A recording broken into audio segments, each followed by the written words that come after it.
morning and welcome to our CPEX City of Tolerance joint seminar today. My name is Yuki Otada. I'm a founder and chairman on the board of CPEX, which is 501c3 NPO established in Washington, D.C. in 2005. And actually, the Center for Professional Exchange is the full name of CPEX. And today we have so many distinguished guests and speakers, so that, in order to facilitate the program, I just illustrate the outline of the program today, because we have so many diversified issues into one. And I took the first MC during the first presentation. And here our counterpart, Ms. Fran Fulton, she took the MC or the second part. And then during the Q&A, we're going to join working together, okay? Thank you very much. And this is a total joint works, so that this presentation I made in the contents, but actually the Sunny over there modified in the tolerance format. So it's a kind of very good joint program. And then today we have so many good distinguished guests, and then we're going to have an opening remarks later on. But the first session, before that, I would like to mention a little bit about today's agenda. That is innovation for sustainability for consumer returns, reverse logistics 2.0. And then this is the views through kaleidoscope. You know, there's so many issues into one. It's not just innovation, sustainability. It's not just a reverse logistic issue, because it's a long story come over here today. So that I would like to have a kind of little background. And then primary goal of the CPEX seminar is a seamless connection between 1990s and the 2020s. You remember the Hideo Nomo. When he appeared at the Dodgers Stadium back to 1995, that is a high time of the US-Japan trade friction, mainly automobile and auto parts.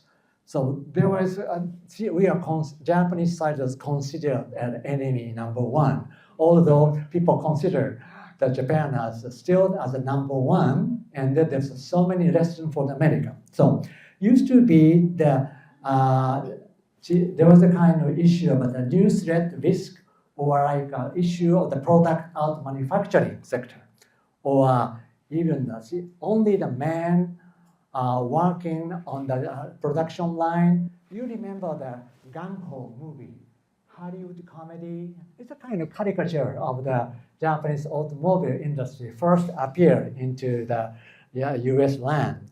And then nowadays, so there I said, instead of just a new threat and risk, but we have a new opportunity. And then instead of a product out manufacturing, we have a market return services. Services industry is growing, especially during COVID-19. And then we have a digital generation, Generation Z, or we have generative AI. And also, used to be the adult men working on the production line, but nowadays we have aged people like me, or women's, or even foreigners and LGBTQ. Is also, we should be inclusive. And then NPO like us and NGO is always the main part of the community. So this is a kind of seamless connection between the old style to the new style. So in the old style, Japanese mass production system is a norm or de facto standard for the production, especially in automobile, so that everybody knows about the Kaizen system, continuous improvement, or just-in-time delivery. So that is a kind of issue. And then when we talked about the recent development with the next generation workforce, we concern about skill gap between the old production style, the new production style with robotic or AI. So that is something we started with the Japanese business community 6-7 years ago when the Trump administration appeared. Then COVID-19 suspended all the operation so that the Japanese business community was still working in their own way, but I took as an NPO to continue to nurture how we can develop the workforce development in the new generation. So that come up to be the idea that we will like to focus on the return market. Last year, New Yorker the articles mentioned about what happened to all the stuff we returned. So this is a quite interesting article, and then people consider, so if we return the merchandise at the Costco or Walmart, Target, whatever, so where is the return merchandise? People consider maybe back to the commercial shelf and then sell it as a fair price, maybe original price, but that is not happening. So we're gonna ask the next speaker speak in details. But so this is the area we would like to focus today. You know that the industrial production is smaller than the 2018, the before 19 in the United States. But instead, return merchandise grown to the size of comparative to an industry of the automobile. So we would like to set up the new de facto standard, which once we offer like a just-in-time delivery system or Kaizen system, which Toyota developed and then put it onto all the goods as international public goods. So this is a new proposal for the Japan-US public-private collaboration related to the creation of a common agenda and international public goods, which is how to address the solution of the emerging social issue of the rapidly growing return market. So that's something we'll like to contribute from each side, each views today. So thank you very much for the patience for the other long, lengthy orientation. And then I'd like to invite the opening speaker, distinguished other guests. First of all, I'd like to invite the Consul General of Japan, Mr. Sone. Sone-san, I know him very well. It's a long friendship over the 10 years. When he was at the Prime Minister's office, Japanese White House, he was a quite key person for the public relations. And then we always working together to improve the US-Japan relationship. So that I would like to welcome Mr. Sone to the podium. Thank you very much.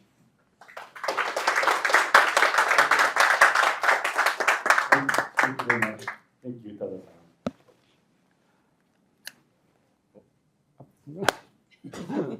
Well, I'm Kenko Sone, Consul General of Japan Los Angeles. Thank you for having me, and I'm so pleasure to be here today for joining this event of the CEPEX seminar. And first of all, I'd like to thank Tada-san and Sasaki-san for coming to in Torrance, home of Japanese business people. And I would also like to thank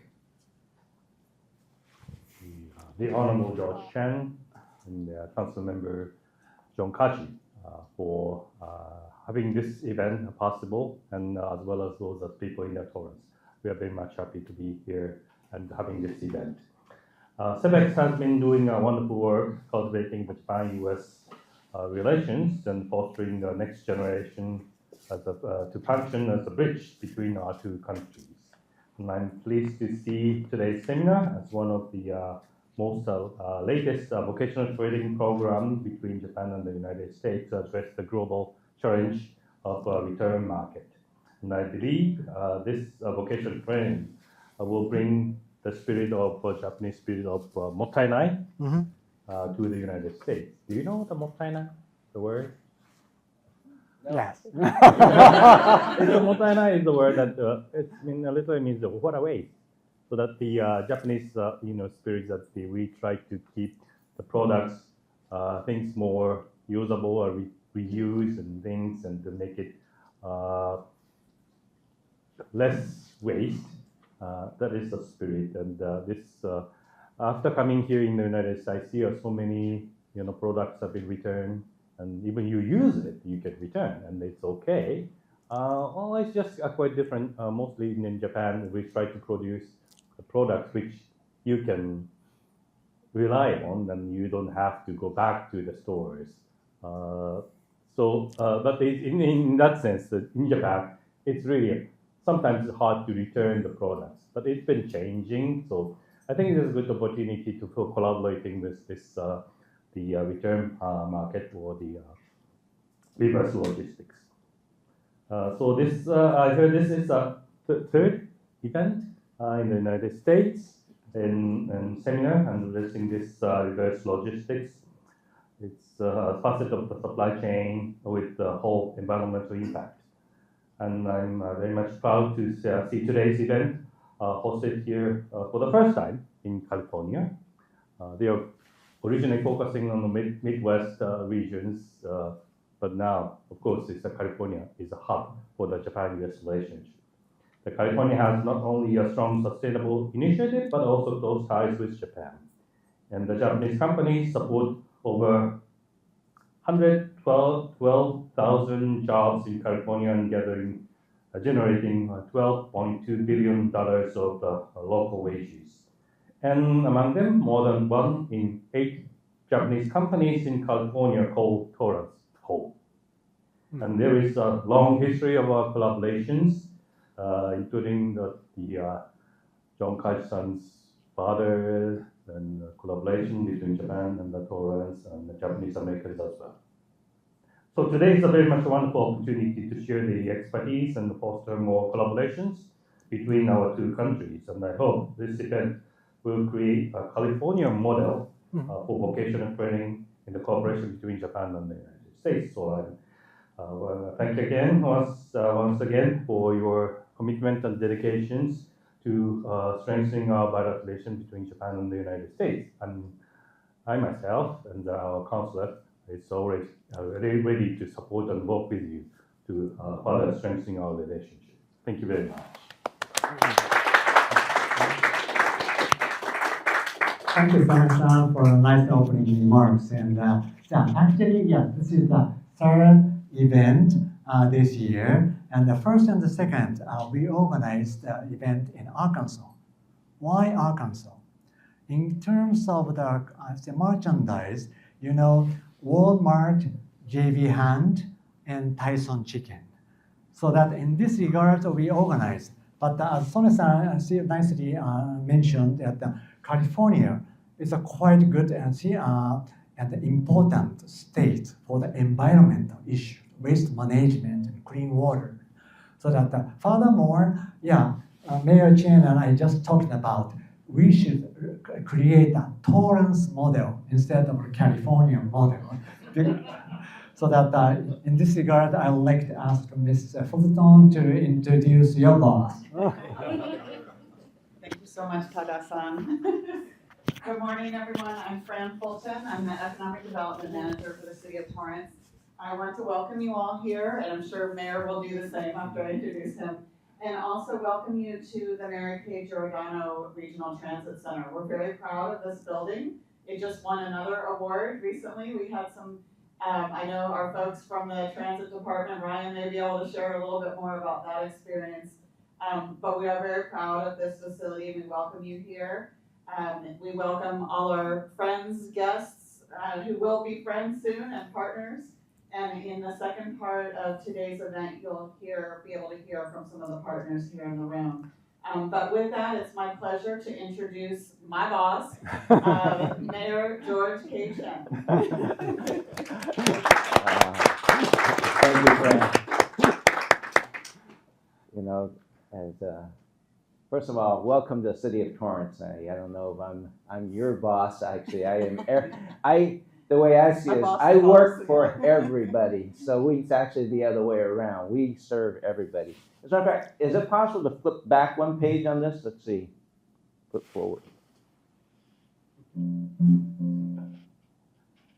Okay.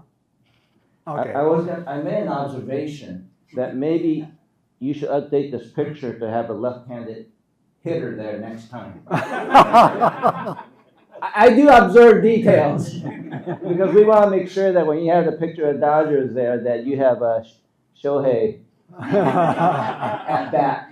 Just an idea. Okay, thank you very much. Okay, that's the next iteration.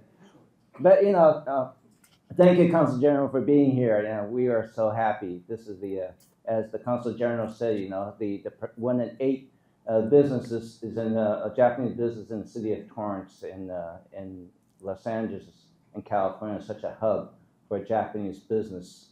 And the way I see it is we continue that funnel from the United States to California to Los Angeles into Torrance. And that's why when we were discussing with a friend even earlier this year from Select USA to Select LA, and that's why we had the inaugural Select Torrance earlier this year. So we will hope we can grow that year after year.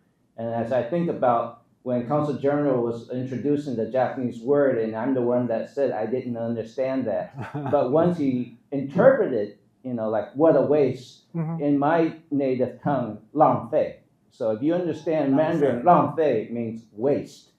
And you can't imagine how often that we would go someplace and get takeout or something, and we get a container. And I'm going to be very honest, I know I'm being recorded. When you come to my house, a lot of time my wife washes the container and reuse it. Can anybody relate to that? Because they're just too nice to throw away, right?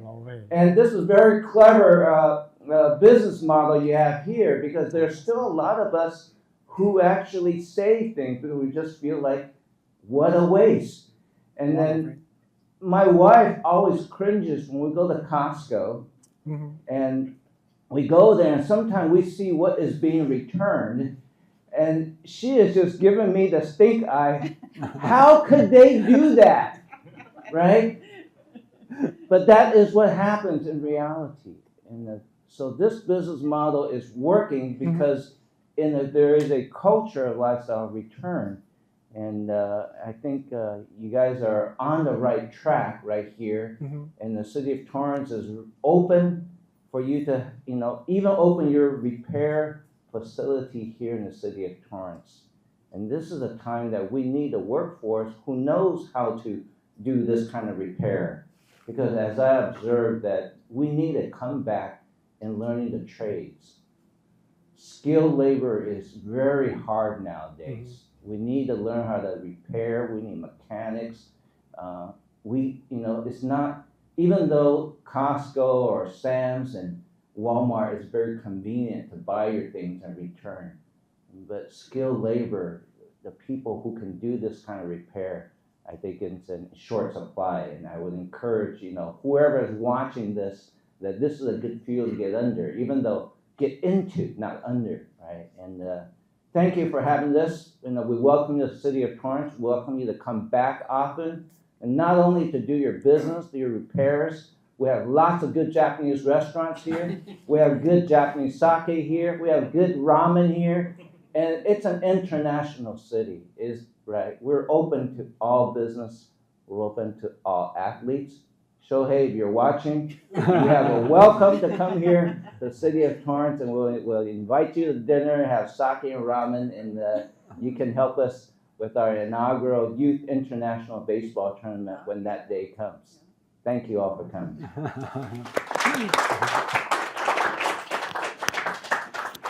Thank you, Mayor Chen. Thank you very much again. And then it's not the last issue, but I would like to mention the last person, the council member, John Kaji. We know each other very long times. It's unbelievably, it's more than 50 years now. So when he made a first visit to Japan, he was a teenager, a baby. But since then, we know each other. So that's one of the reasons why I choose the City for Tolerance, because we count on him very much from the beginning. And then he introduced Mayor Chen to us, and then we organized everything since then in April. So I'm going to ask Kaji-san for the closing remarks. But when Mr. Mayor Chen and the Council General Sone-san may leave in the middle point, so that I will ask you to make the final departing remarks and then follow-up remarks made by the Kaji-san, okay? So that we're gonna the end of the lengthy orientation now, and then I would like to start with the main speaker's issue, which is okay. So all right. So first, Chen-san, Kaji-san, and then so I would like to invite Mr. Sasaki. He's an Ohio representative of SHPEX. At the same time, he is the founder and the CEO of Arcus and the Reverse Logistics Institute. He's a guru of the reverse logistics. You know that for the logistics, you know very well about the war system operation with a more high-tech issue can be introduced. But in case of the reverse logistics, there's just so many issues, man-made or skill gap, whatever. There's a kind of issue. So that I would like to Sasaki-san to introduce the first as the first speaker. So thank you very much. Thank you, Tara-san, for kind introduction, and also thank you, Mayor Mr. Chen, and also Consul General Mr. Sone-san, Los Angeles, for making wonderful opening remarks. And not but the least, I want to make big thanks to the team of City Tolerance for arranging this wonderful event. And thank you for having me. My name is Yoshihiro Sasaki. I am CEO of Arcus. And it's truly an honor for me to be here to make a presentation. And today's theme is reverse logistics. So reverse logistics could be new or unfamiliar in general for most of us, but the reverse logistics actually closely related to recycling or sustainability.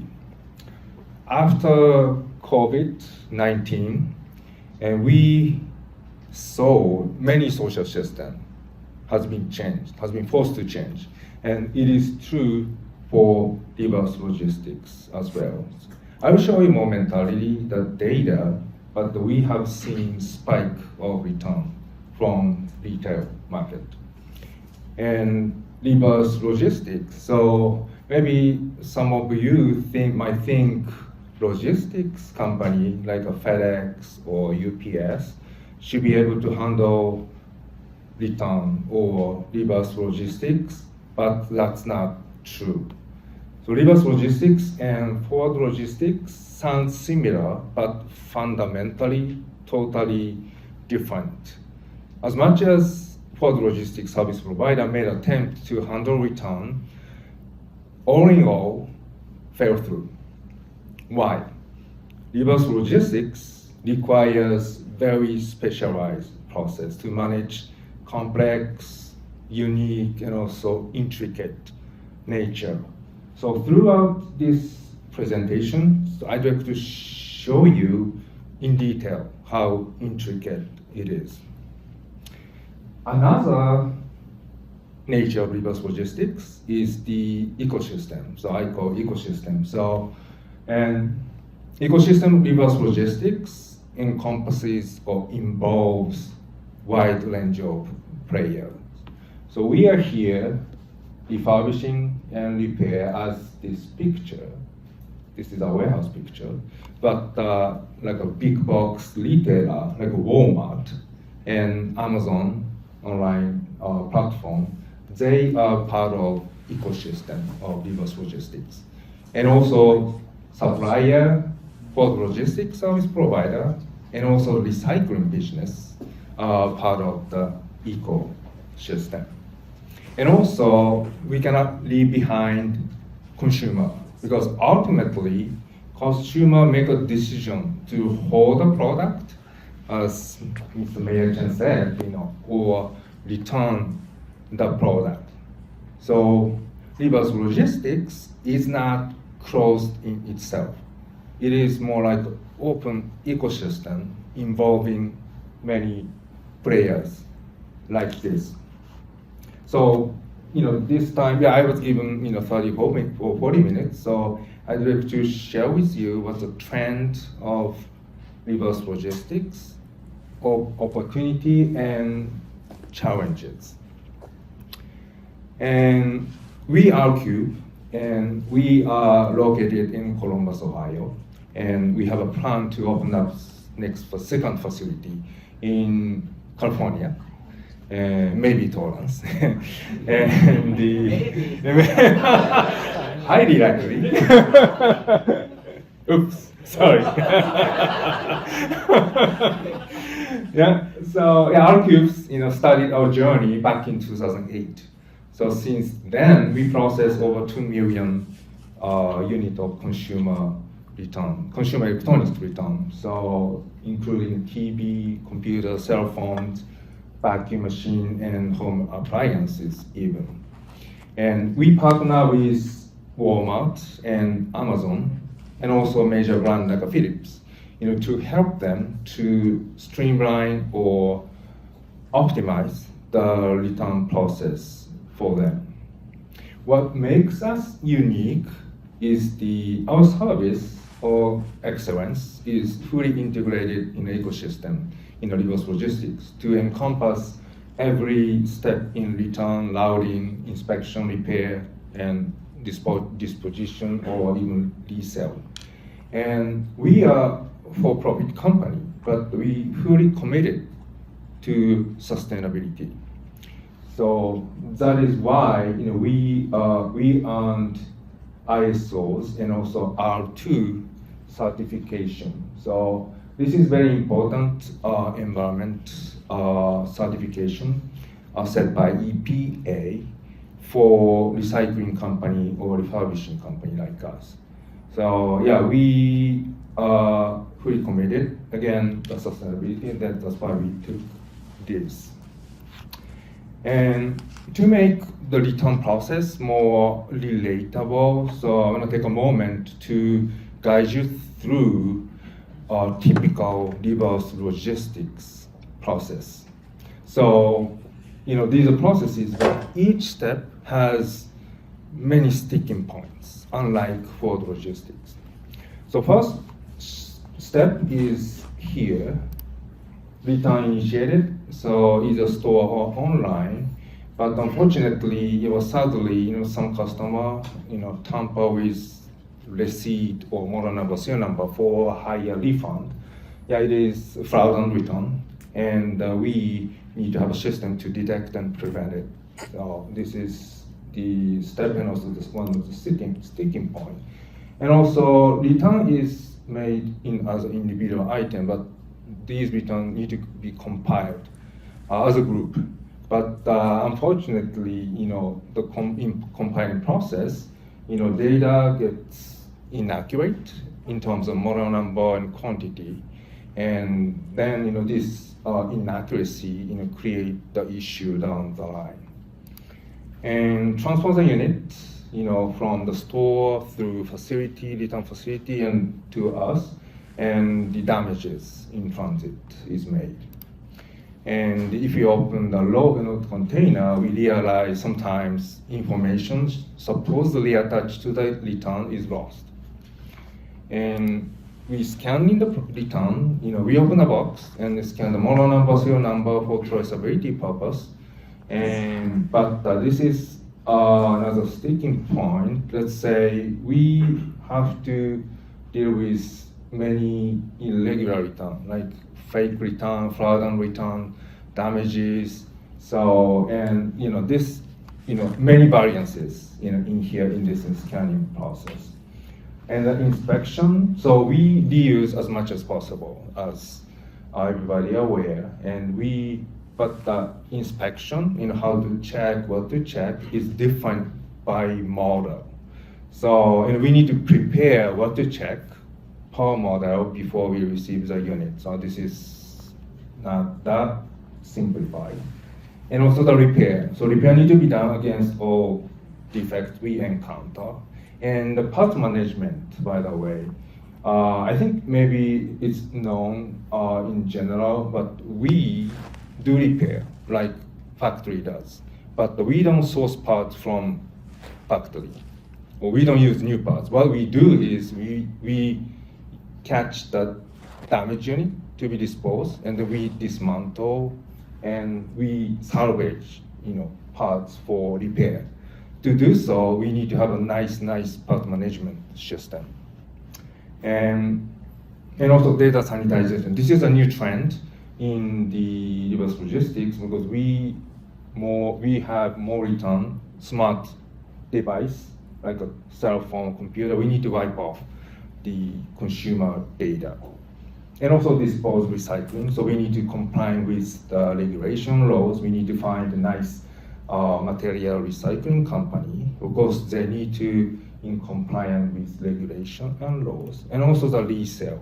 So we sell product as a refurbished unit, but unlike new product, refurbishing product has grading. So in terms of cosmetic function, and this is a little bit more complicated than a new product, and we need to do customer services. So I think, this might be complex enough, and the reverse logistics is now solely logistics alone rather than multiple fold nature, including little bit of manufacturing and also even the resale. So this is what we do in the reverse logistics. So yeah, let's turn our eyes to how big the return in the U.S. market. And 2023, 745 billion worth of merchandise is returned from the retail market, and return rate is 14.5%. So you can interpret 1 out of 7 units is returned. And if you look at the breakdown, many of them food and general merchandise, but apparel follows, and also consumer electronics type of product follows. And as you see, after or during COVID, we seen spike of return. And free return is the norm in the U.S., unlike other country, and there is a benefit. So customer has a strong benefit because without reason, we can return the unit to the store, good. But for the supplier side, like a retailer, they have a benefit too because they can boost the sales by offering free return. And also brand holder or supplier of the product, they also have a benefit because they can protect the brand images by offering the free return. But return item, as Tada-san touched briefly, cannot be sold as new in general. So it creates unnecessary waste. That is the issue. And return market is huge as being presented, but the issue is not just about the scale. It's about the way return are handled. So yeah, let me show you how it is, what the issue is, but on this slide. And yeah, if you look deeper, we see a very systematic problem. So let's say, return is made at Walmart, and typically return made at store are consolidated and sold to refurbishers. So yeah, this warehouse icon represent refurbisher in this presentation, in this slide. And while some units they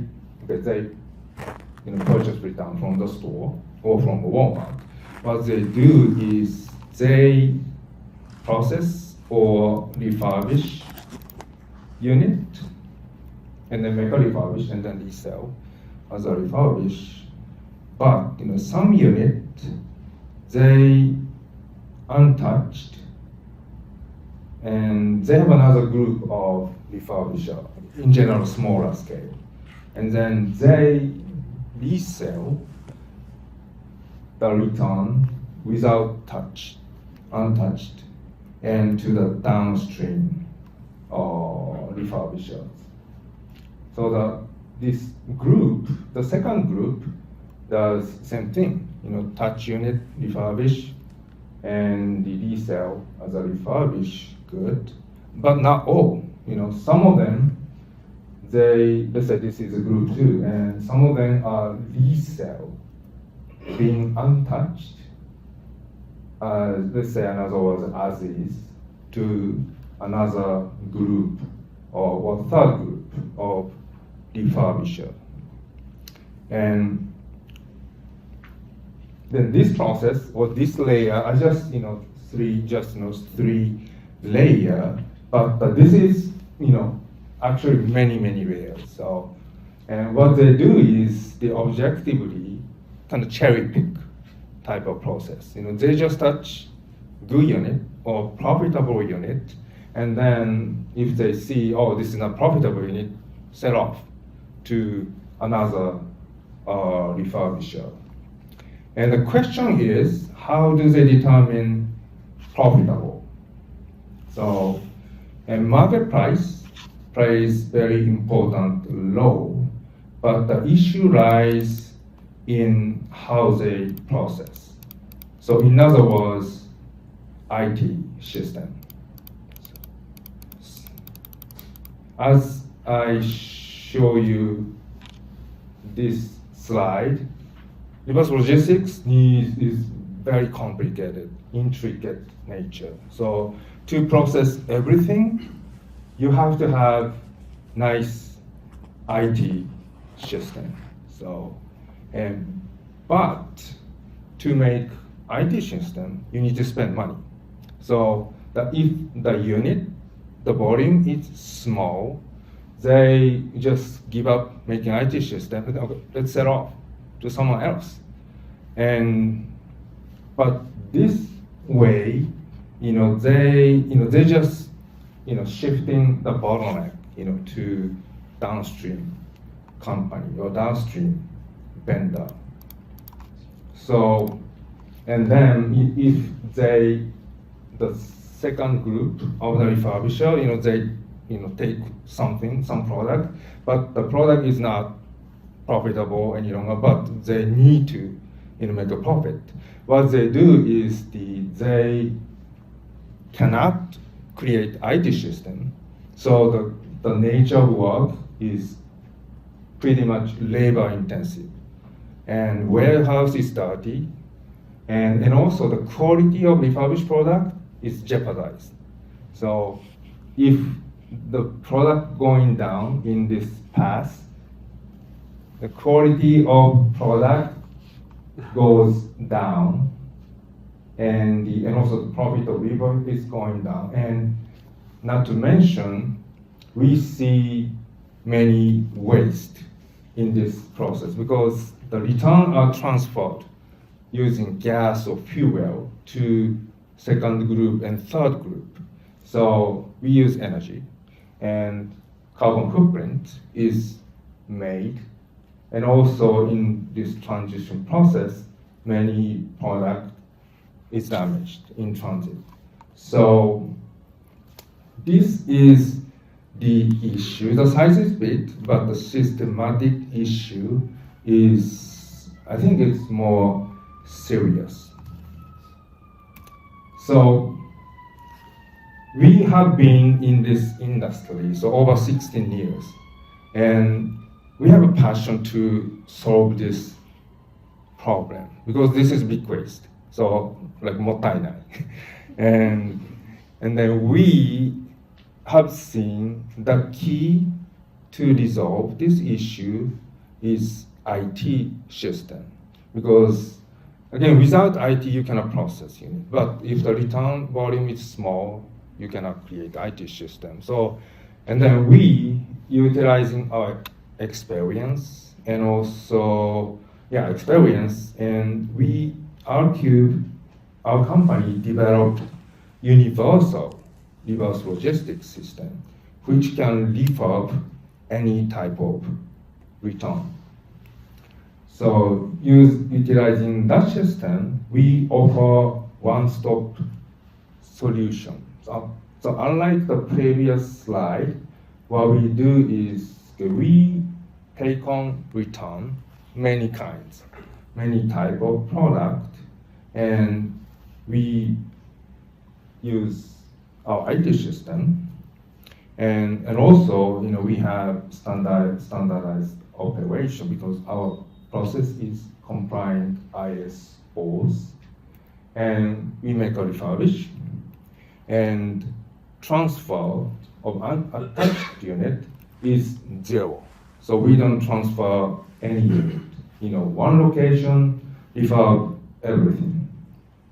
And another benefit of this process is we are certified with R2. So I should explain a little bit more afterwards.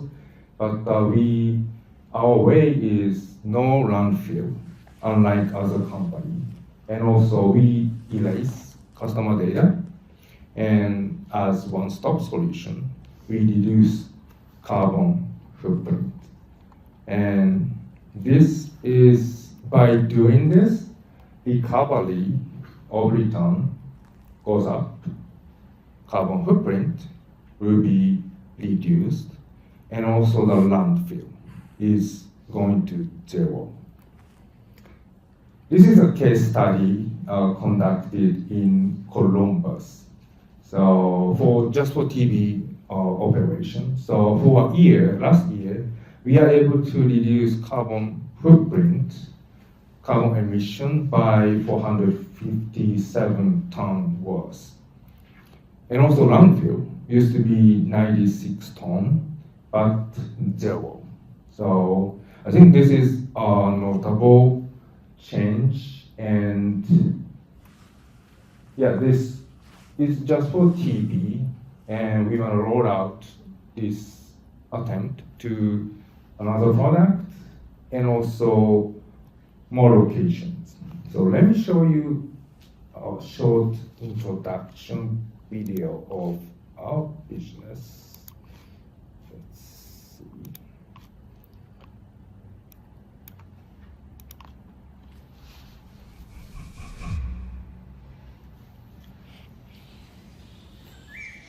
ESG, SDGs are a global imperative, and all businesses are expected to achieve this global standard goal.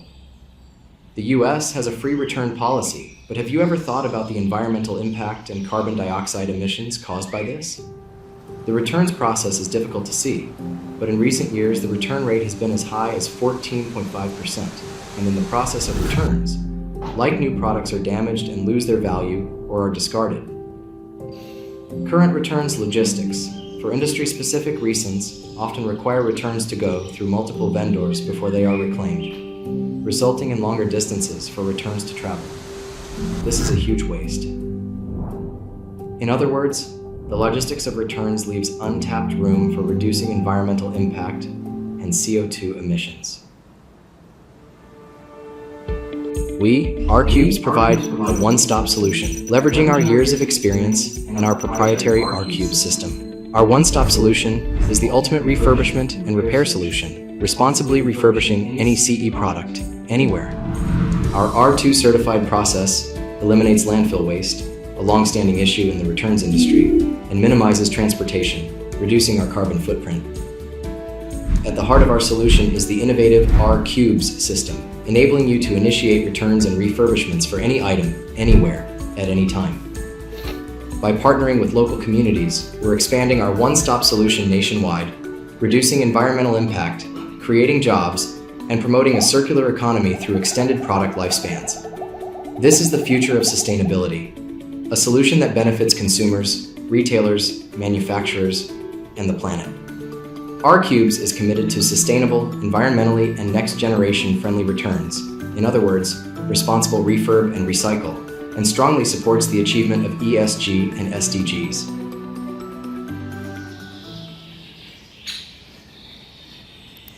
Yep. Okay, thank you for your attention. And where we at? Let's see. Okay, so couple more slides. And R2. So yeah, this is just for kind of information, but R2 is a stand for responsible recycling, and this is environmental standard set by EPA, and this regulation or standard encourages us like refurbisher or material recycling company to be complied, but this is very difficult, standard, to be certified. Right now, only 712 companies are certified in the U.S. and majority of the majority of facility are material recycling facility. Like us, refurbishing company, less than 100 company are certified. So. And what they mandate us no landfill. So, because as a nature of reverse logistics, we sometimes, have unit we need to dispose, but we cannot do any landfill if you are R2 compliant company. And yeah, this is very high restriction over the process. But again, we have a commitment for sustainability. So yeah, we are more than happy to follow this process. And also data sanitization or wipe off privacy data is another one. And also this is sounds minor but important requirement is standardized refurb grading. So we need to disclose grading of refurb in terms of cosmetic and function in the scale of R2. So the benefit is for consumer, because consumer can purchase refurbish with confidence. So that's the intent. And larger company like Amazon or big box retailer like Walmart, Best Buy, they start mandating us to be certified. So yeah, thankfully we are now compliant with this. And the system. And this is a proprietary system, and this system is designed to handle it all. So it's built to manage a wide variety of patterns and product type. As I said here, we don't do apparel, but if we are asked to not refurbish, but take care of the t-shirt or apparel, we can even use this system. So t-shirts to TV or t-shirts to computer. So yeah, any item can be handled, managed, or refurbished. Plus, it scales seamlessly from small project to thousands. And as process are standardized, this is, I think, related to vocational training. So for the vocational training, to get it done efficiently, so you need to have streamlined processes or way of training.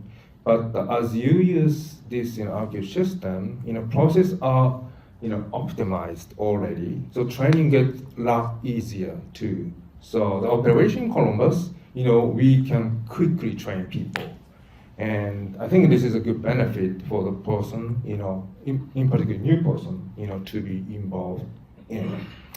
And also the system has a user-friendly UI, and the user can customize any system or function with minimal help of IT.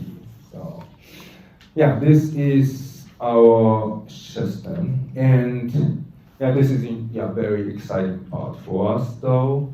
But we have a key facility in Ohio, and thankfully, we have been supported by US Logistics, And using logistics offer us to use people, their location in these 5 states. This is our satellite location. And we are now reaching out to Torrance, yeah. Yes. California, yeah, but you know what, we need, I just one dot here, but where people live, return is made. So reasonably, we need multiple locations in California. So maybe, yeah, I should open first location in Torrance and then. Just make sure we have Costco, Walmart, Sam's. Yes. All Yes, here. yes, Target. Mayor, They're all here. I'm fully convinced. So. Thank you. Yes, yes. So multiple. So and again, we have a system, so it's easier for us to roll out the process to new location. And of course, yes, and we are very excited to open up multiple locations, in several months in California. Okay. And our goal is, to cover all states, nationwide, to roll the process because, this is, I believe, we believe this is most efficient and also eco-friendly way to process return. And let's talk about the benefit to client. So our client is these retailers like Amazon, Walmart, and also manufacturer or brand holder. And by adopting one-stop model, and we can make return process much simpler and offering great traceability and visibility, to the client. And also with efficient process, we can buy return at high price and also guarantee customer data erased when we are complying with R2. So this will minimize the legal risk of our client. Sometimes, client got sued if, consumer gets aware, oh, my data is stolen or used or traded to someone else. And also this part, their landfill and CO2 emission, this reduction, help our client as recognized as SDGs and ESG reputation, so will be improved. So this is a benefit to the client. And also, last but least, I want to highlight our contribution to human development. So as I presented in the complicated, the transfer of untouched return item, most of the business, in that hierarchy, they are kind of locking or forced into labor-intensive type of operation. So if you are lower hierarchy, if you lower position or second tier, third tier, they, in general, their operational system or process is labor intensive and also dirty, disorganized, not organized, and also no IT support. But our way is flip everything. Organized process, cleaning operation, and also all process is system supported. So I believe this will bring a sense of fulfillment for associate to work on, bring motivation and mission to the work. And also they can feel they contribute for sustainability. I think this will help to enhance their mission to the work. And also each return, by the way, come back with different cosmetic issue and also function issue. And you cannot find same condition of return in the process. So, which means making AI is very smart now, but the making automation is very difficult. But in return, this gives us opportunity, to find a way, optimize where machines fall short. So that's why we believe this job is a good job, for us to be involved in innovation. And then this nature, I believe this should be counted as quality job. So and we are kind of committed, to open as many facilities as possible, California and also some other states follows. But this is not job count, but also the high quality job. And this is the last slide. I'm sorry, this is taking a little longer, but I think I should be able to deliver how reverse logistics is huge and also untapped area. And we argue very excited and fortunate in the position to turn around this industry. This is fun, and because we can bring in multiple benefit for multiple stakeholders. So I feel we really reaching out to right people, right place, California, where always new initiative begins. So Kaji-san. So Kaji-san, this, by the way, relation or partnership with us and California Tolerance is, I'm very thankful to Kaji-san. And the Kaji-san and Tada-san, friends, I don't know, 20 years or 30 years, but I met Kaji-san, oh, more than that. Sorry, oops. So, but when I met Kaji-san first time, back in April this year, so, Kaji-san said to me, Sasaki-san, for business, timing is everything. So, and then you are coming at the right time. So that's what he said. Because, we established a business model and also system, and also we are ready to roll out to other city, other state, other region. And also, our company is, multicultural company.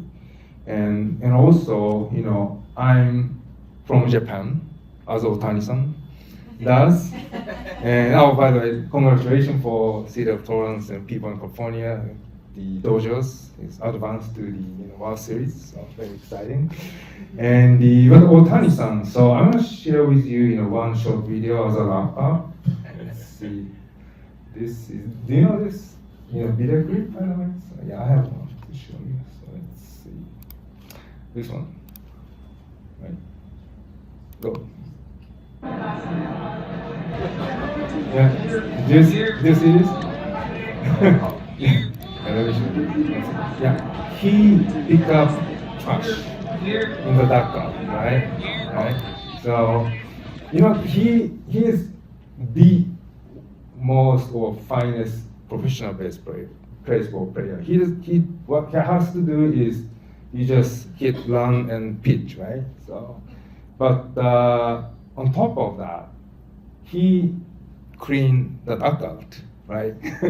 So he doesn't have to do this. So, but this is, I think, one of the Japanese mentality or mindset, because he want to clean the space. This is for, I think, coming from the respect, for teammate, maybe for fans, and also for his job or calling. And our cube has same mindset, because we want to keep our operation clean, we want to keep our space clean, and also we want to keep our processes organized and logical, and we want to continue our system as universal as possible. So this is our way, and let me see.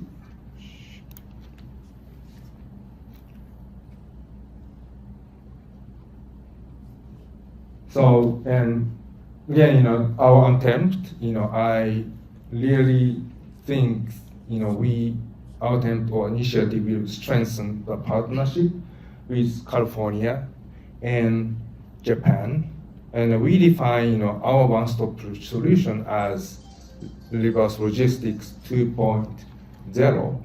But evolving this process will be California model eventually, or tolerance model eventually. Yeah. So I think that's all for me. Yeah. Thank you for your attention.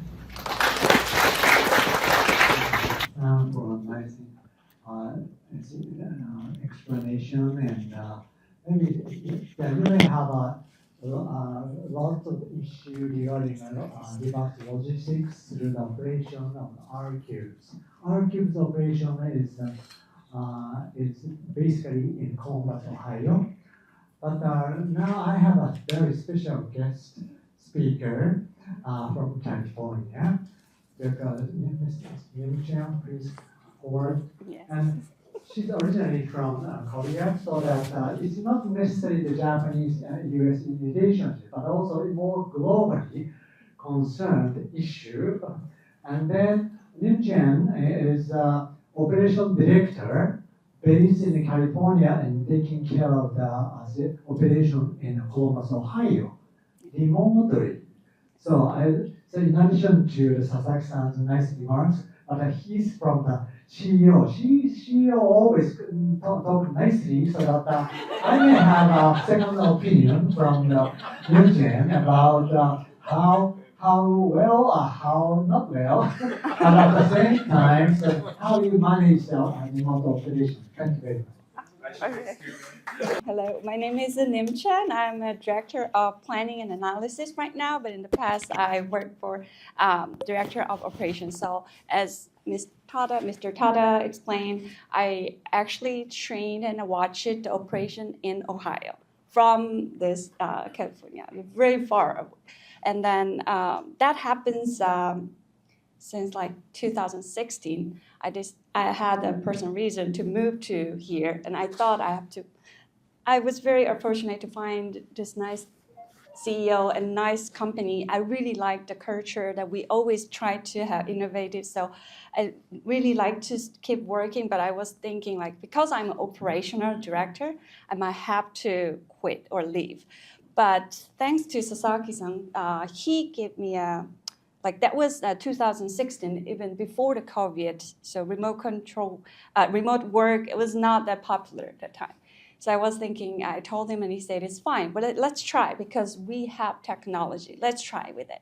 And then we have a dedicated system, R-Cube system, that time already. So even though I'm in here in California, I could see all the data on a real-time basis. I also, that time we adapted a new machine. It's a telepresence robot. So it's you may see that, I'm not sure, but that robot, you can move that robot, and also there is a display. The people can see me. I also can see them. So I actually not just Zoom meeting, just sitting in there and we just see and talk each other. You actually can move yourself, your body, and then get into the warehouse and communicate. It's very different, experience, but it was really helpful to engage teammates, corporation. Also, I could see, I could feel very close to them. They also feel the same.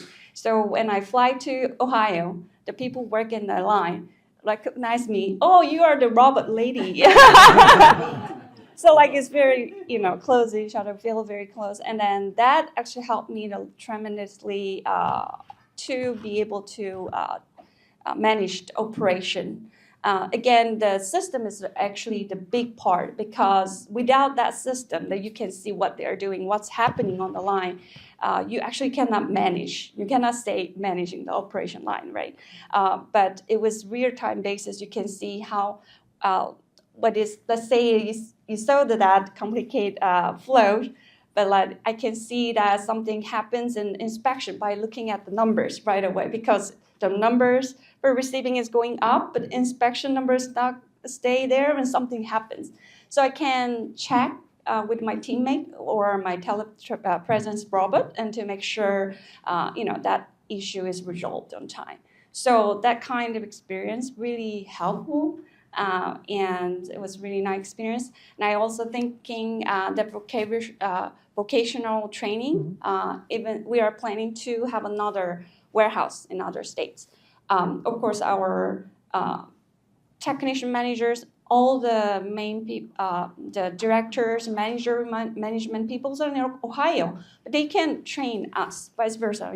They use this technology. They can train the people in here, California, efficiently. Of course, that data is there. So just by using the system, we can communicate and manage the operation. So I think this my experience earlier. Yeah, I didn't mean to, but like that happened. But that experience actually kind of proved us that this is useful. Okay. Yeah, it's working. Yeah, thank you. Thanks very much. Now you see that she's very active. That means that Sasaki-san is a good man, right? Good boss. Okay, so before coffee break, we have one more speakers, and I would like to invite, Mr. Colin Connors for Asene. He's the director of the sales, and then talking about carbon footprint, CO2 reduction, and how we can address those kind of environment issue. He's from California. You live in urban area, right? Our office is in Irvine, Newport, Yes. suburban Seal Beach. Okay, so please, this is that. Okay, well, thank you guys for having me. This was last minute for me, so I apologize if it looks like I don't belong here. But thank you for having me. I do work for a Japanese company, so I feel a connection. I have my girlfriend of 16 years who's from Korea, so there's a connection there as well with her. So I feel like I belong, so thank you. And then we're talking baseball. And Shohei is a very exceptional athlete. So, but you guys did not come here to hear that. So you heard earlier when he's talking about R-Cube, there's a lot of mention about environment, sustainability, and the emphasis on what we can do. One of the mission statements with Funai R-Cube is to do both profitability but also sustainability at the same time. And I think they're demonstrating an excellent ability to do that, and the importance of us to kind of have that forward-thinking mindset. Asawene is a software company based out of Tokyo, Japan. We also have a facility in Singapore, the Philippines, and then we're expanded this year into the United States. We're trying to grow, into the largest economic market. So we founded in 2019, and you'll see some big brand names up there that are investors of ours, that are on board with the cause, believe in what we're doing. If you scroll down the very bottom there, we're let's see, what do we got here? Why does my thing look off? Okay, let's see. We are ISO certified. That was mentioned earlier. Different companies, different types of operations have different certifications, but the certification that we have, it just gives confidence to customers like R-Cube that the work we do, the data we provide them, it's been done properly to the current regulations so that they have confidence moving forward with whatever they need to do. We've raised $67 million in funding. So I think that's important just to know that, there's a lot of, support behind us, and we have enough capital to continue to invest in the technology, to keep up with the regulations that are happening, and to invest in the, the human capital that in order to get the job done. So our mission is, change the world for the next generation. Mm-hmm. The key to that we focus on is, the strategy of decarbonization with the intent to leave the planet better for the next generation behind us. And it's a huge undertaking, but it's definitely a challenge worth fighting for. Global warming. I'm sure everyone in here has heard those two words. There's probably lots of thoughts that come with that, a lot of different definitions from people of what that may or may not mean. With the Paris Agreement, the goal is to lower the Earth temperature 1.5 degrees Celsius by 2030. Maybe it happens, maybe it doesn't. That's irrelevant in my opinion.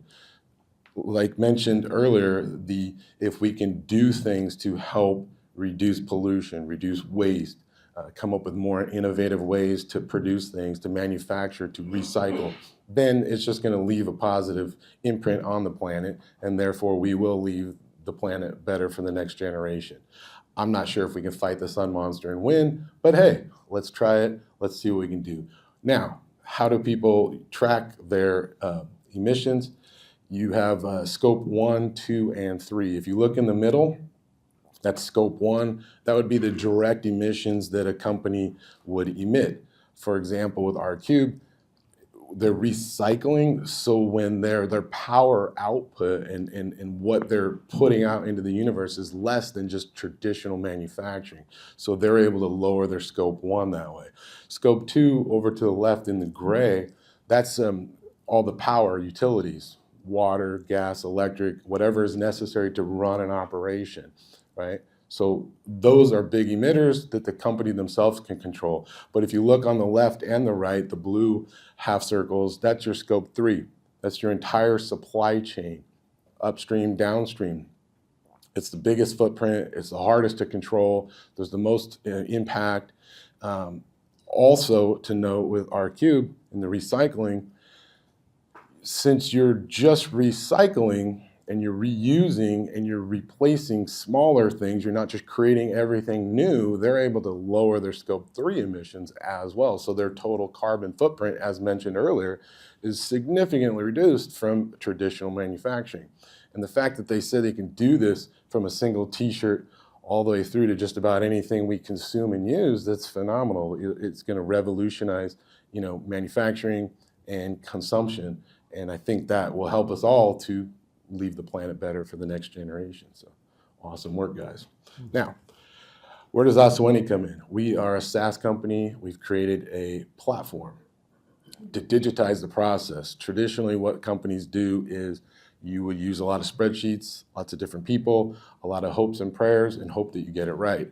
That's not sustainable. And so we've created this platform, essentially think of it as a centralized control tower. As you can see here, companies will be able to see their overall score at the top, total emissions. Then you can see scope 1, 2, and 3 across the board. If you have multiple facilities, which was just discussed, you can see each facility separately or the whole thing at once. So you can really drill down and determine, where are we emitting the most, carbon emissions, and what can we do to positively impact that, make an adjustment, and then ultimately lower our scores. So having this digital environment allows people to take control of their data because it's in a meaningful, usable format, and now they can do things, internally across the board, but also externally when they're working with different agencies. Maybe they're thinking about moving to the city of Torrance. I think they should. And so now they can talk to leadership of the city to say, here's what we're doing, and here's where we're at now. Here's what we're going to be able to bring into your city. Because the city also has a responsibility to track their emissions. So when companies are green, eco-friendly, it helps them. They can get additional funding, things like that. So again, everyone wins. And now we're back to our mission statement of leaving the planet better for the next generation. So I think I just mentioned this, but if you look at the red squares, you'll see that this is an example of the Funai R-Cube relationship we have. And our tracking their emissions shows that in these major categories, they have dramatically reduced the emissions when compared to or benchmarked against industry standards. So again, kudos to you guys, outstanding job and great visionary work. So there's two different ways where, primary ways to track emissions, right? You've got the corporate measurements, and then you've got the product measurements. And it makes sense because they're two different animals. Yes, they operate in the same environment, but you've got the corporate way to do things and you've got each product. And so you can kind of see how it's highlighted. You got scope 1, 2, and 3 as shown on the previous slide. Pretty basic. Yes, it's complex, but there's only 3 things. But if you look down at the product one, you can see there's a lot more things involved in the entire life cycle of a product. And But that's also one of the exciting things that R-Cube's doing, is that they're actually kind of shortening that life cycle, and it's not getting all the way down to the end where it just looks like it's a landfill, and it's going back in where you get that circular economy. So here's a little deeper dive example of a car, but we saw earlier with a television. And so you start at the beginning with mining the materials to the middle where you have the actual finished product, and then goes all the way down to the end. And so we're able to work with companies for each product that they have, get that entire life cycle assessment, and then work with them proactively based on what their, initiatives are and their goals are for sustainability, to come up with ways to help them, to reduce that. And then, as we saw earlier, they're eliminating that back end where you're just destroying products, burning them, or even just throwing them in landfills, and they're repurposing them. And we're getting new products into the economy, but with a much lower footprint. But the life cycle assessment and carbon footprint of a product are two big things that you guys might be hearing more about. So the private sector in the United States is leading the way right now. And for example, you can see here, obviously we just heard an example, Level 1 for R-Cube, and here's some other companies, and just basic example of what they're doing. And in short, what this slide is showing is that companies like, Toyota, Honda, Apple, they are going to their suppliers to say, hey, look, we are trying to do this. We need you guys to do a better job of sourcing your material or producing the products we buy from you. Otherwise, we may have to cut off our contract or reduce our contract. So, the private sector is essentially gently nudging the markets to make responsible decisions. And I think what that's doing is creating a lot more positive feedback. And then now you've also got social justice warriors, or you got people that just, kind of get all of their worldly knowledge in a couple of headlines on their feed. But when this message starts to come in and it becomes a little bit more understandable, a little more palatable, then it's less frightening. And then now you can get the government to get involved. This guy's awesome, but there's other people maybe not so awesome. But states are going to lead the way. The country's massive, right? The United States. But the states are leading the way. You already have some initiatives that are already proposed and others that are already active in New York, Illinois, and California. And if you look into the middle row there, it's the requirements. You can see scope 1, 2, and 3 is what's being required. And there's it for companies that are doing business in these states, not that they're actually there. You just do business there. You are there, anchored there, or you do business there, and you have over $1 billion in revenue, you have to start doing this. And there are already other measures on the books for smaller companies. Mm-hmm. So right now, the two measures that are on the books in California, for example, will affect over 44,000 US companies. They will be required to do this. So it's good because you've got the private sector that's already leading the way and kind of softening the beach. And now you've got social media people, the public, the power of the purse, that are starting to speak up and say, hey, wait a minute, company A is, just launching waste into the space. That's not good. Company B, they put in these initiatives like R-Cube. We're going to choose them. So this will also encourage companies to do a better job, because otherwise they'll lose market share and lose revenue. And then the SEC is also putting out a federal regulation. It was supposed to roll out this year, but it's getting pushed. They're just making some final adjustments, probably trying to figure out how they can monetize it privately for their own pockets. But eventually that will come out. And what that'll mean is that all publicly traded companies in the United States will have to have these types of strict measures, which means everyone in their supply chain, upstream and downstream, will also have to participate, which should get us to our collective goal of, leaving the planet better than we found it and making it better for the next generation. So that is my introduction to Asuwene. Thank you for your time. Go Yankees. But one thing I did want to mention. I am always amazed by the Japanese culture and how clean, right? And the social responsibility. I've been to Japan 3 times. The thing I tell people, the first thing I say, what was it like? It's so clean. I love it. I wish we would do that here. And sadly, everyone looks at me and says, oh, we can't do it here. And I say, out of curiosity, why? Oh, it's too big of a country. How lazy is that? If it became important, we could do it, because anything that's important, we seem to find time to do, right? Just ask your friends that are on TikTok for 14 hours a day. It must be important to them. Anyway, thank you for your time. I appreciate it.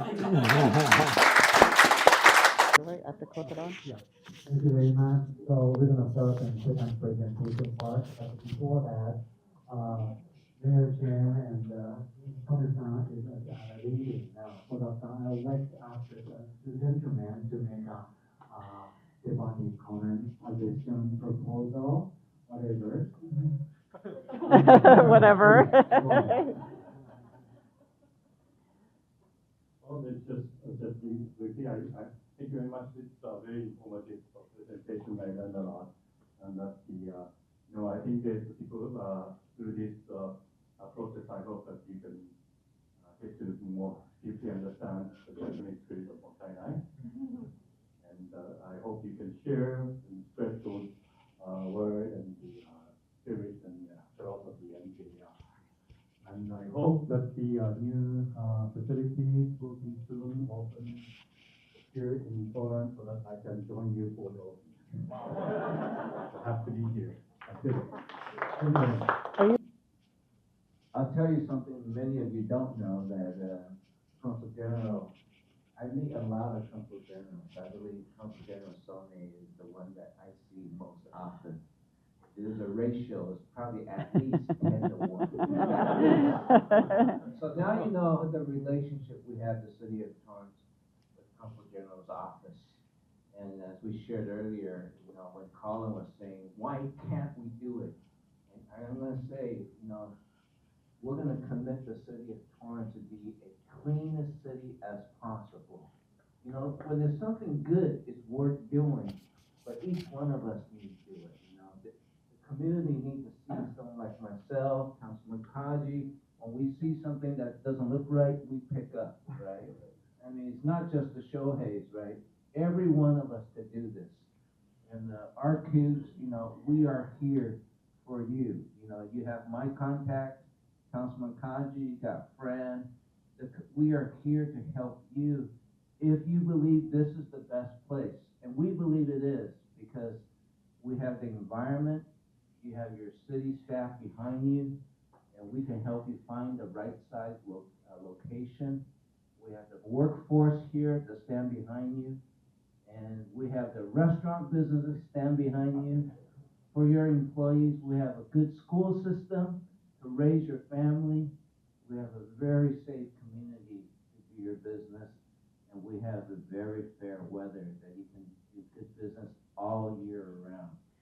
We welcome you. We welcome you to come back often, and we hope that we will be joining Council General Sone someday in the future for the eventual ribbon cutting of RQ Torrance. I know the Tony-san is still here, and then for you the closing remarks. But anyway, before that, I'm gonna ask this one to take the second part. Sure. Yep. Thank you so much, Mr. Tada. And thank you, Mayor, for the cue up there for why Torrance. I know I'm probably preaching to the choir here. We've got a lot of partners here, which I'm now going to ask to share some information about their organizations and how they support businesses. And with that, we'll kick it off with Mr. Kajita from the Japan External Trade Organization. He has a presentation as well, which I think he's going to go through fairly quickly. And then I'll call on some of our other partners to share some of their services as well. Good morning, everyone. Thank you very much for inviting this wonderful event, and thank you for organizing this event, CIPIX, Mr. Tada-san. Tada-san, I met more than 10 years ago, but almost same 10 years absence. So first met since maybe 2009 here in Torrance. I'm very happy to meet again. And thank you for arranging this event at the City of Torrance. Mayor and Council Member John Kaji-san and Fran-san. Very happy to speak here. But I wondered what topics I make a presentation. So taking this opportunity, please allow me to introduce just a bit about JETRO itself and the recent our survey about environment, the company's initiative for environment, the result of the survey. And lastly, if I have a time, I will present a short video about an expo, Kansai Osaka Expo next year. So,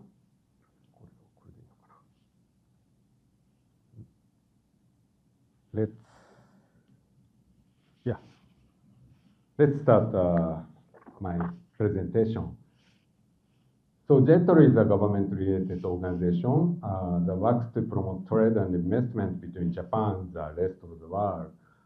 As part of our activities, we support the creation of innovation by assisting foreign companies to invest in Japan and to collaborate with Japanese companies and Japanese startups to expand overseas. Established in 1958, just 13 years after the World War II end, we currently have 49 local offices in Japan and 75 offices in 55 countries. Yeah, our Los Angeles offices cover not only California, but also Hawaii, Arizona, Colorado, New Mexico, Utah, and Southern Nevada. So as for California, we share with our San Francisco offices. So we are covering the Southern California. In addition to our office, we have 5 other offices in this country. As you can see with this slide, each office focuses on the primary industry sectors within their coverage area.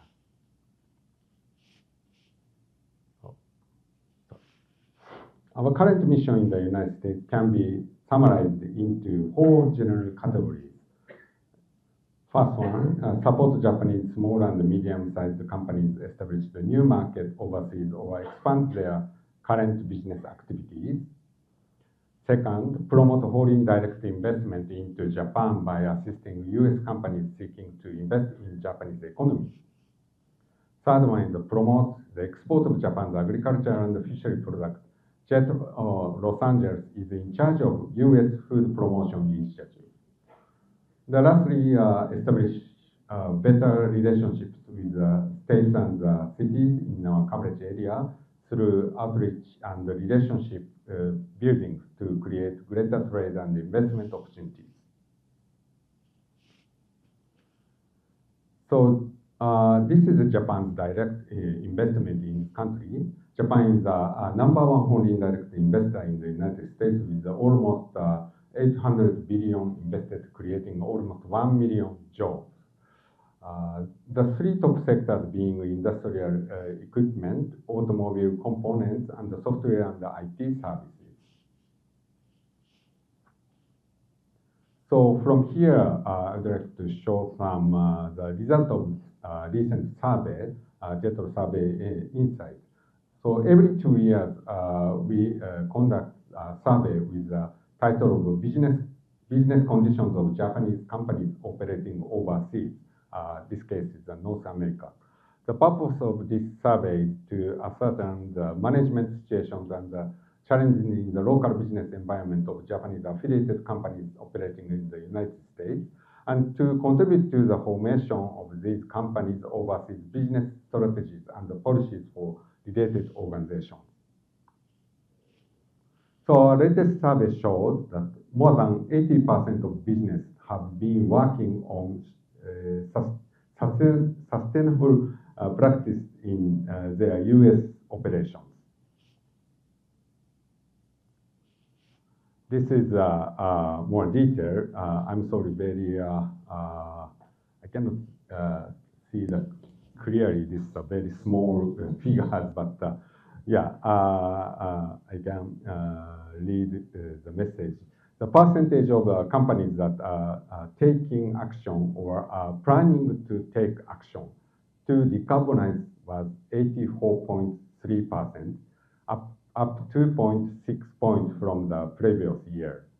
By industry, the manufacturing sector took a sharp downturn, but the non-manufacturing sector supposed growth with an increase of 90.7%. Comparing by company size, there was a difference of 15.6 points, with 88.9% of large companies compared to 73% of small and medium-sized companies. This slide also very complicated. I'm very sorry. This slide shows in detail Japanese company efforts which focus on reducing direct emissions. Nearly 6% of the survey respondents forecast taking action or planning to take action in regard to Scope 1, which involves companies decreasing direct greenhouse gas emission by business themselves. This is most common among all industries, at 58% of all respondents. The largest number of respondents were from iron, non-ferrous metals, fabricated metal products in the manufacturing sector at 63.4%. This is the most complicated slide. I apologize, but I can send you the later if you want this slide. If you give me an email address. So here we see the effort to reduce the emission outside the company through transportation and delivery efficiency to cut down emissions.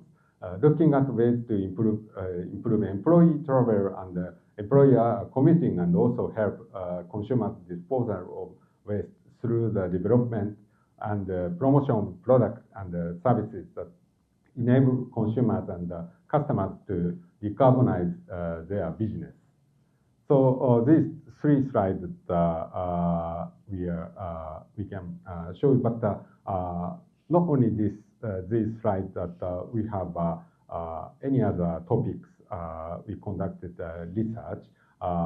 You can see, you can watch from our website. But if you want real slides, so I can send you later the day after today. So, and next move to our introduction, our activities little bit. So our Los Angeles office is in charge of the North American promotion for Japanese food, beverage, and agriculture export. The United States is the world #1 export destination for Japan's agriculture food products right now. To support this export, JETRO participates and organizes a Japan Pavilion in trade fairs, organizes Japan Pavilions at conventions such as Winter Fancy Food Show, Las Vegas, and the Natural Product Expo, Anaheim, Anime Expo, together with the food promotion at the Los Angeles Convention Center. Our product export support platform works together with overseas diplomatic establishment and local Japanese food business to support the export of agricultural products. So online B2B matching offers the opportunity for one-on-one meetings and discussions. So this slide showed our Japan Pavilion at the Winter Fancy Food Show, at which more than 50 companies and organizations from all over Japan participated and exhibited a wide variety of products from fishery products and beverages and soy sauces, rices, and everything.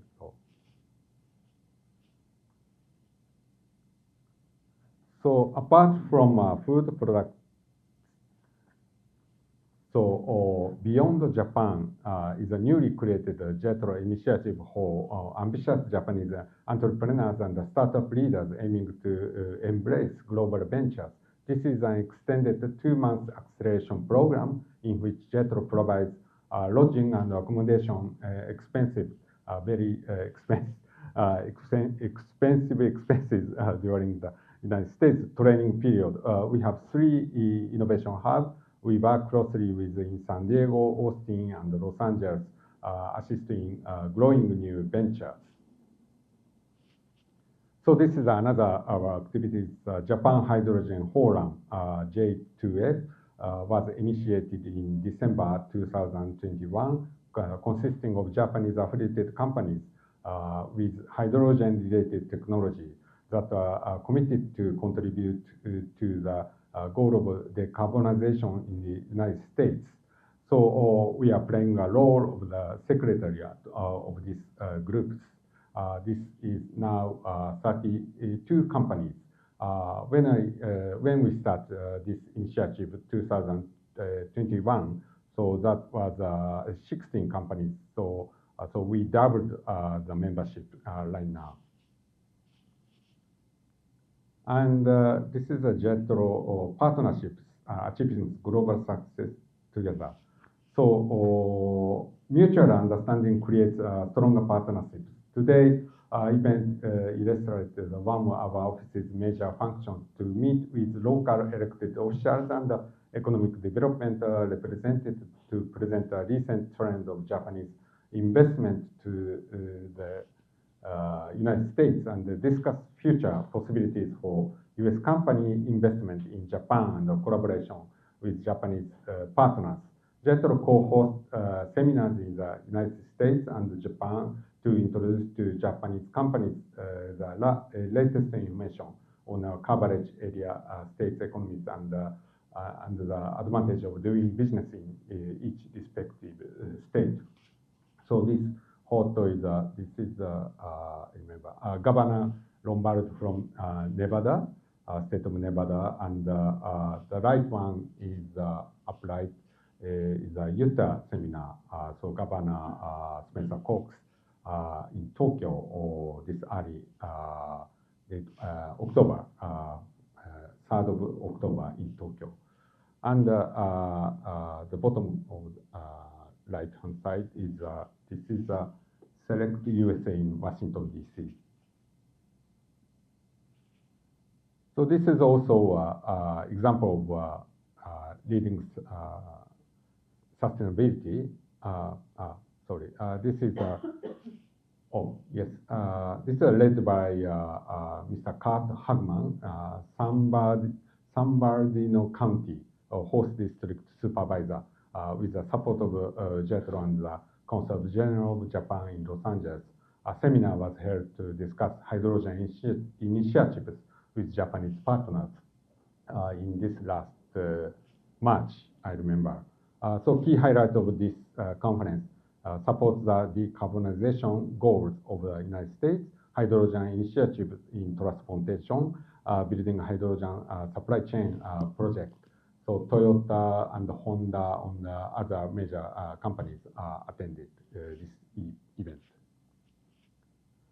So this is just 2 weeks ago, another example of World Trade Center Los Angeles and JETRO signed MOU on trade and investment and economic cooperation, focusing the startup ecosystem, technology and innovation, sustainability.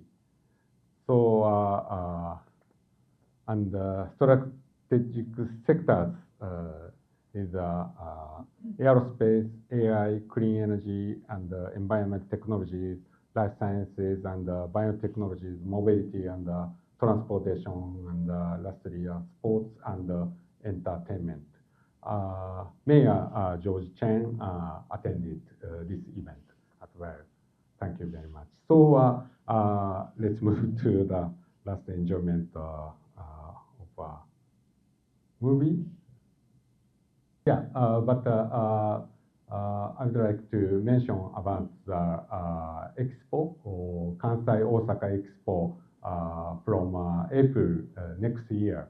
This is, I think, this is the largest sustainable related event all over the world next year.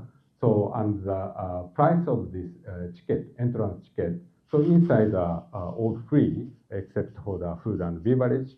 So ticket price is just US $50, $50, very cheap. So maybe cheaper than the Dodger Stadium. So yeah, please fly to Japan, Osaka, and attend this event. So this continues 6 months from April to end of September. Thank you so much.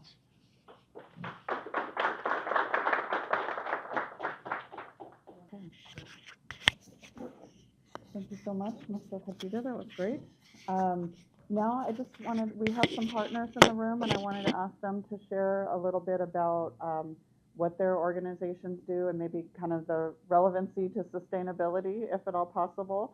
I think I'll go ahead and I'll ask Dustin McDonald from the Governor's Office of Business and Economic Development.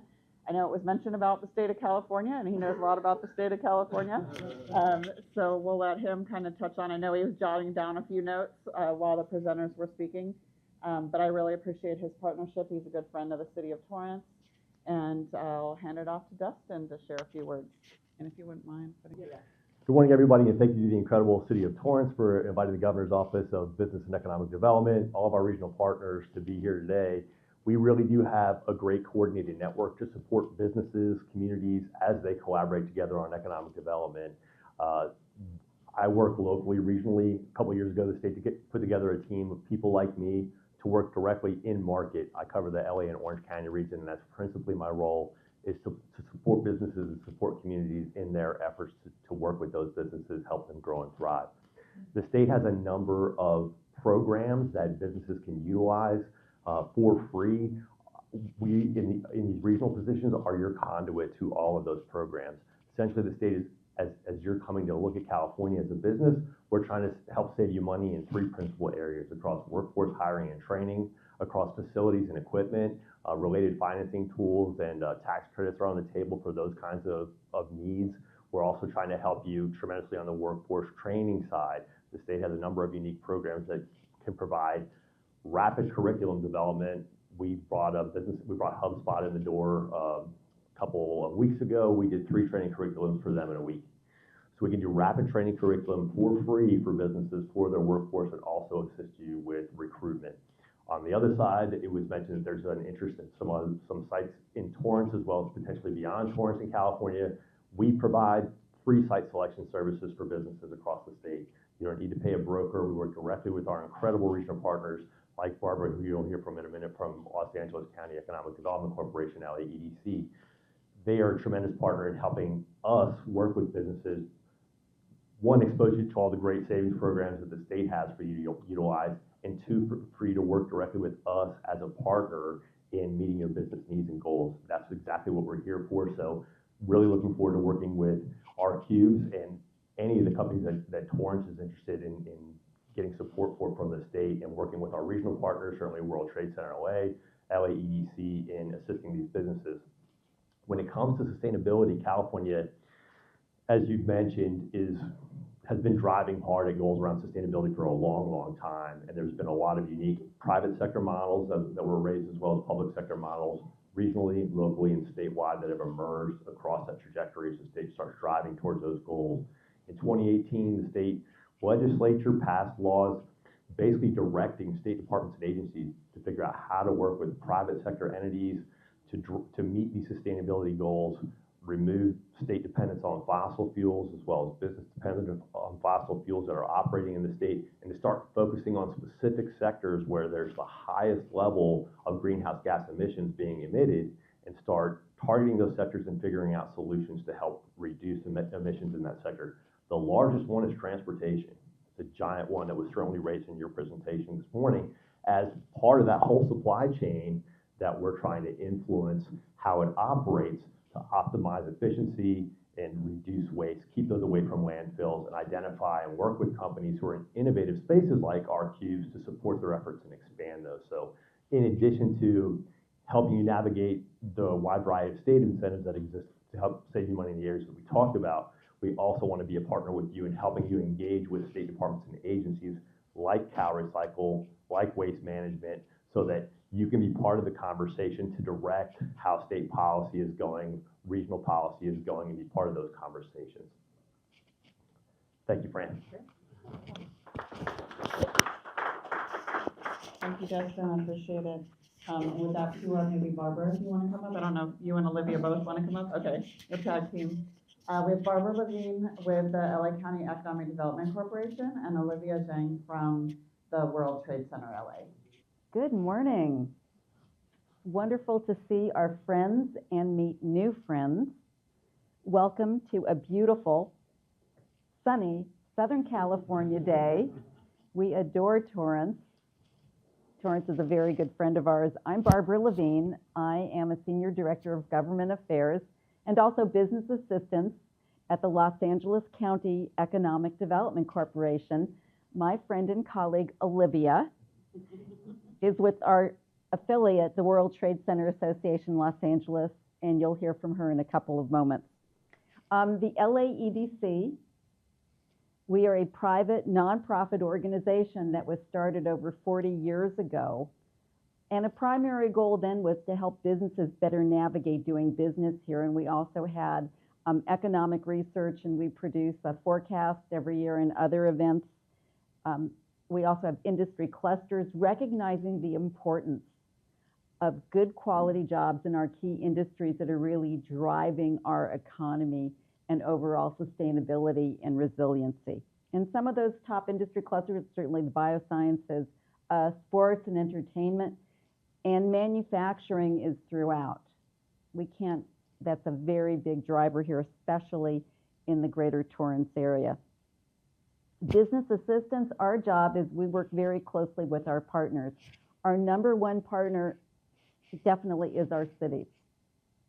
And also Dustin representing state of California. Dustin and I did not coordinate our outfits this morning because we're both wearing blue and tan.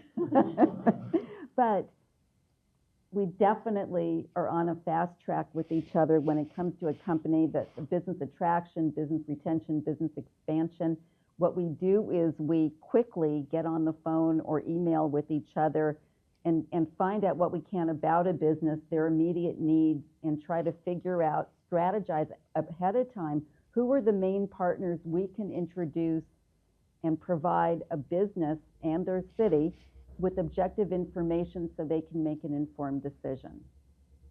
We are here to assist you. Our services are provided at no cost whatsoever, because what we want to see is the creation and the sustainability of great jobs and fabulous industries that become legacy industries, that become pipeline to everything that we're about.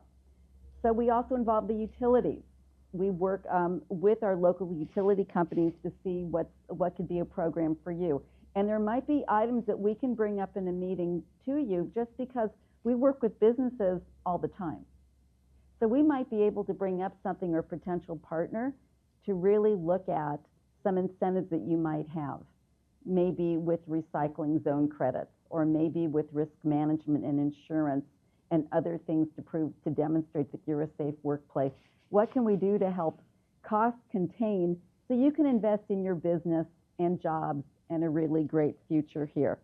So we welcome you. We welcome talking with you more and welcoming you here to Torrance. Here, Olivia. Thank you, Barb.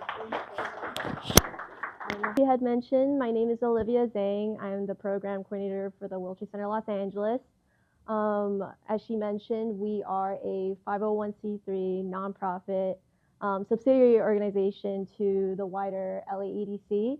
I'll try to make this quick since Barb covered most of the work of LAEDC and what we do in assisting international companies and any local business in coming into the LA region and thriving.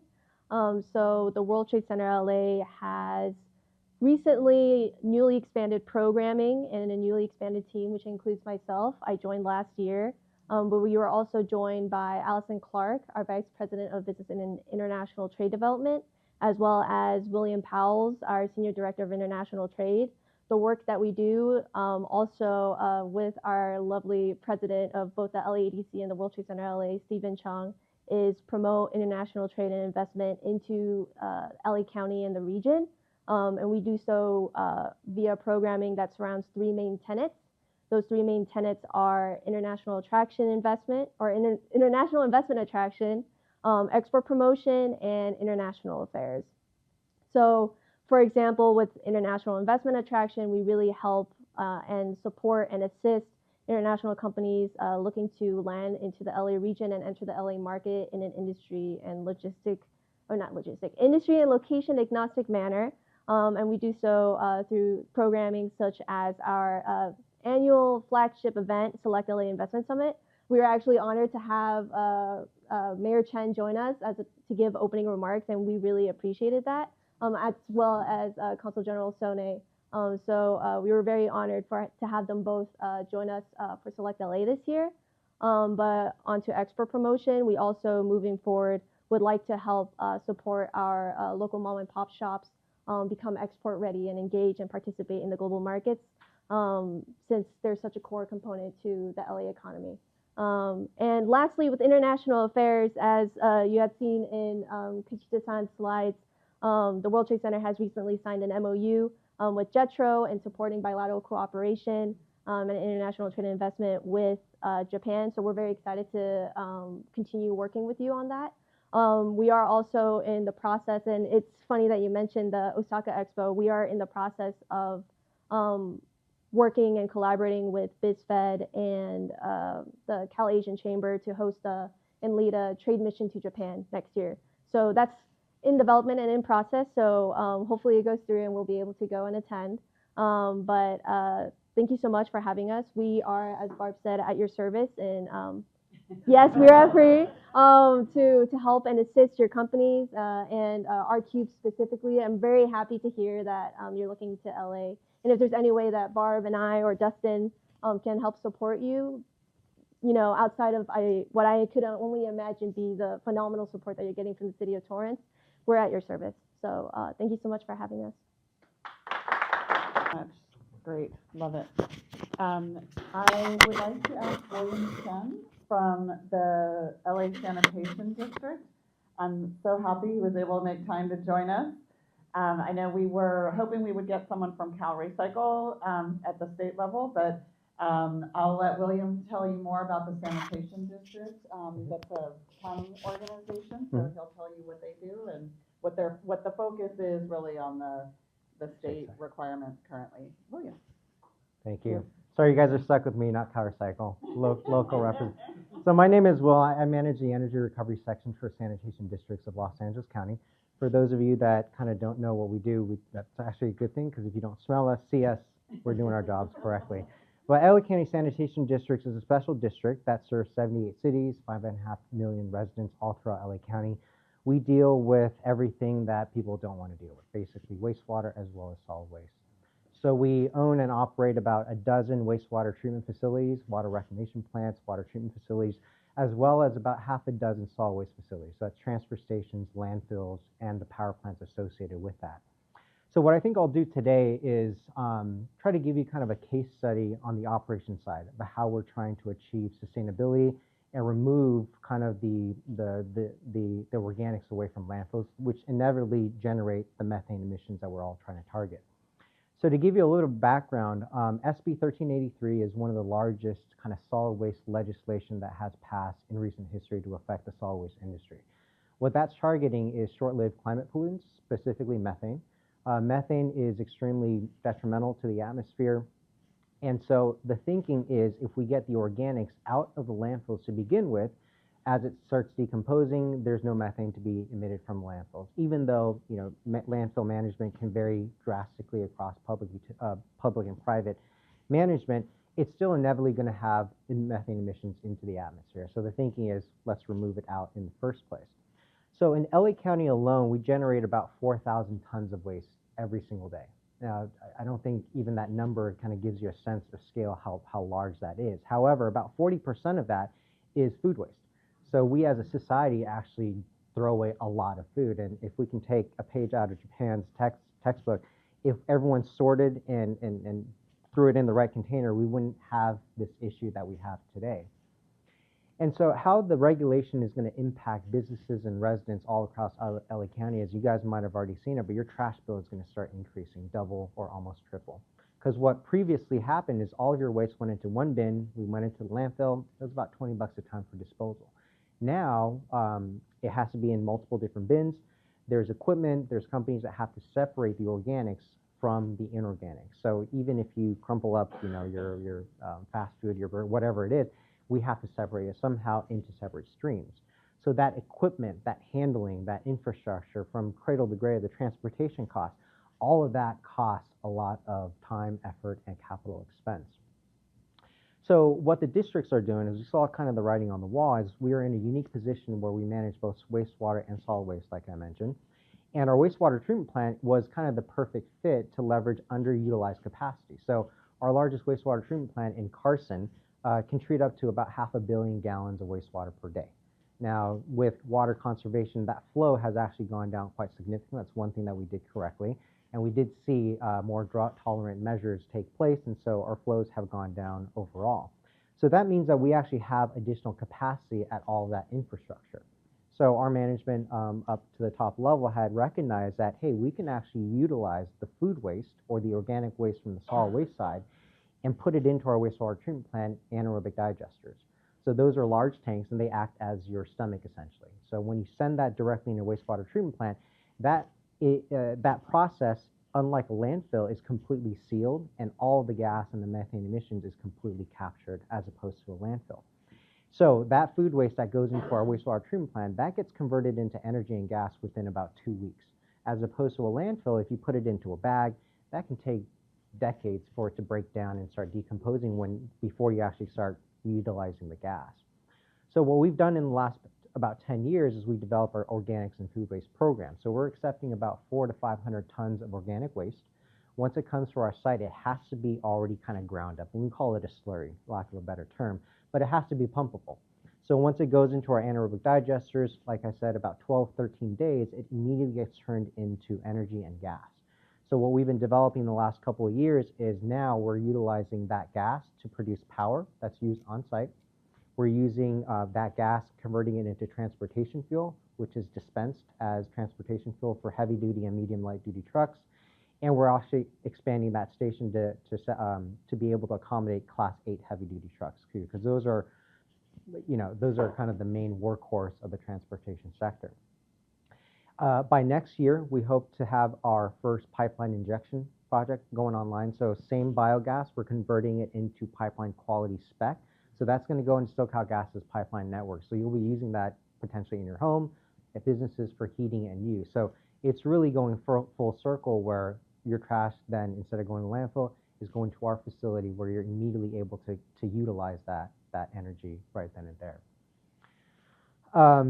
And I want to mention also, hydrogen is also taken off, with ARCHES, and we got about $1 billion in DOE funding from the feds. It's still premature, so we're not sure how all that's going to kind of materialize, but the districts are also trying to be proactive. So with the same biogas, we have a pilot project, hopefully in the next year, where we're going to convert that biogas into hydrogen as fuel. So the city of Lancaster is also very progressive. They want to pretty much be a hydrogen city mecca. So everything from power generation to fuel is going to be completely hydrogen. So we're going to be a part of that as well. So that's kind of my little spiel on how the districts kind of fit into this whole sustainability thing. It's one piece of the pie, but I think everyone has a place in that, and if we can do what we're asked to, it's going to be a lot easier and hopefully get to the end point together. Thank you so much, William. I really appreciate that. Kind of winding down here, I did want to mention and acknowledge we have Star Van Buren from the Small Business Development Center, also with El Camino College. She's been a longtime partner as well, helps with business training, workforce training. We had Deborah Shepard here earlier. She had to leave, but she's also with the South Bay Workforce Investment Board. Again, they're a great partner, so really, to the topic of workforce and the opportunity to create jobs, looking at the sustainability-related economy, we definitely can help with that, customized training and recruitment. And with that, I wanted to ask, does anybody have any questions of any of the folks that spoke, or anybody else want to speak or talk about your organization? I know we have Manu Bank, we have the Immigration Attorney Office, is Lisa here? Anyone? No? I thank you all. I don't know if Mr. Tada, we wanted to have Councilman Kachi maybe say a few words, but I'll let Mr. Tada come back up to kind of close things out.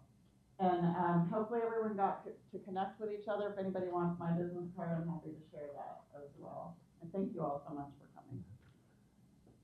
Okay, thank you very much. So it's a very productive, informative, and fruitful discussion today. So that you know that I say that the views through the kaleidoscope. So there's so many issues, but all of the issues I believe is there's a kind of solution, there's a kind of passion to solve the address. So that I would like to invite the councilman John Kaji come over here.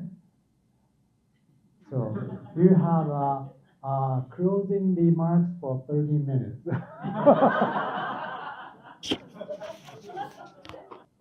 This is Torrance, it's not Japan, so being California, we're a little more loose with time standards. But on behalf of the City of Torrance, thank you all for your participation today. We're glad to have so many different representatives here today. Dustin, LAEDC, Barbara, Olivia. And I think for the City of Torrance, it's really important to get an overview of where we are here as a state, as a county, as a region, and also as a city, and how all these different initiatives fit. And so I'm so glad that we could have our CUBE here today, also Mr. Tada. And it is true that this year is our 50th anniversary. When I was a student, when I was an exchange student from USC, I spent a year abroad at Waseda University, and I was housed in an outlying area, city of Urawa in Saitama Prefecture. And as it turned out, my homestay family's son was good friends with Yukio. So that's when I first met him. Little did I know that 50 years later, we'd be connecting in this way. But I'm very thankful to Yukio and for his friendship. I'd also want to thank Fran Fulton today, also her team, for helping to organize this event. We just kind of went from, from a start line to get to where we are today. But I think this has been highly successful, and we're looking to leverage off of this to add to our workforce needs. I'm going to put the full court press on Mr. Sasaki so that the next event we have here is a ribbon cutting ceremony for their opening. But in the meantime, though, I hope that some of you can stay today. We have box lunches here, and please spend time getting to know each other, because I do believe that through these kinds of events, each of you will help to expand your network, and that to me is how business gets done. And lastly, I just want to say to our Yankee fan in the back, we look forward to the World Series. It will be an epic battle between New York and Los Angeles, but I think in the end, you know who's going to win. Okay, but with that, thank you very much, and please enjoy your day. Thank you. Thank you, John.